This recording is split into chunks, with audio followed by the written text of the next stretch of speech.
যেই দেশে নিজের ঘরেই নিজের জীবন আর উপাসনালয়ের কোনো নিরাপত্তা থাকে না, সেই দেশ কি কখনো গণতান্ত্রিক দেশ হতে পারে? যেখানে উৎসব সবার হওয়ার কথা, সেখানে আজ প্রতিটি হিন্দু উৎসবের আগে সেখানকার হিন্দুদেরকে তাদের মন্দির আর মণ্ডপকে পাহারা দিতে হয়।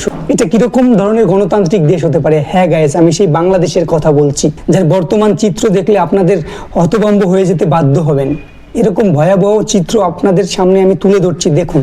গত কয়েক মাসে আমরা দেখেছি একের পর এক হামলা, ভাঙচুর, অগ্নিসংযোগ আর ভিটেমাটি থেকে উচ্ছেদের হুমকি। এগুলো কোনো বিচ্ছিন্ন ঘটনা নয়, বরং বছরের পর বছর ধরে চলে আসা এক নির্মম বাস্তবতার অংশ। যাদের পূর্বপুরুষ নারী পোতা ওই মাটিতে, যারা ওই দেশের ভাষা, সংস্কৃতি আর স্বাধীনতার জন্য রক্ত দিয়েছেন, আজ তাদের প্রতি মুহূর্তে আতঙ্কে থাকতে হচ্ছে। শুধু ধর্মীয় বিষয়ের কারণে একটা পুরো জনগোষ্ঠীকে প্রতিনিয়ত নিজেদের অস্তিত্বের লড়াইয়ে হেরে যেতে হচ্ছে। এটা কিরকম ধরনের গণতান্ত্রিক হতে পারে? প্রতিটি হিন্দুদেরকে এরকম ভাবে নির্যাতন করছে, নিপীড়ন করছে এবং তাদেরকে ওখানের ভিটেমাটি থেকে উচ্ছেদ করার হুমকি পর্যন্ত দিচ্ছে।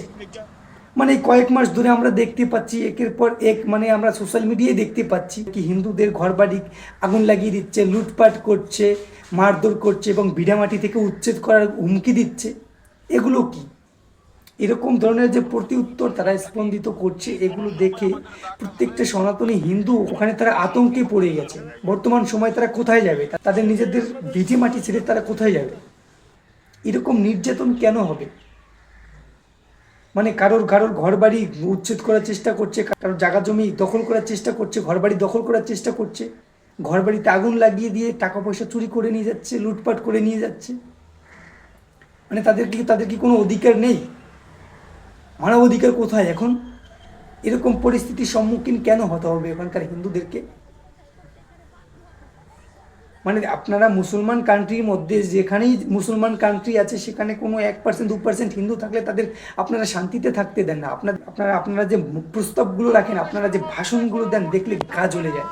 মানে আপনাদের একটাই টার্গেট, আপনারা হিন্দুদেরকে টার্গেট করে তাদেরকে যা তা বলে আপনারা গালাগালি করবেন, তাদের মন্দির নিয়ে, তাদের উৎসব নিয়ে, তাদের জীবন নিয়ে, তাদের মানে এভরিথিং। আপনারা আগে নিজেদের জায়গাকে ঠিক করুন। আপনাদের দেশে হিন্দুরা যদি ওখানে যদি না থাকতে পারে, অবশ্যই তারা আমাদের দেশে থাকতে পারবে। ভারতের মাটিতে তাদের জায়গা আছে। ওদের যদি ওখানে কিছু করেন, অবশ্যই বলে দিলাম আমরা, আমাদের এখানকার সনাতনী হিন্দুরাও দেখে নেবে। অবশ্যই এর জবাব আমরা দেব। ওখানে প্রতিটা হিন্দুকে ভাইদের মতো ভালোবাসি। ওখানে যদি তাদের যদি কোনো রকমের কোনো কিছু করার চেষ্টা করেন, অবশ্যই আমরা ভারতীয়রা আপনাদেরকে ছেড়ে দেব না। অবশ্যই আপনাদের এর পুরো অ্যাকশন দিতে হবে। দেখতেই তো পাচ্ছেন বর্তমানে ইসরায়েল বলে দিয়েছে বাংলাদেশে নাকি হামাস আছে।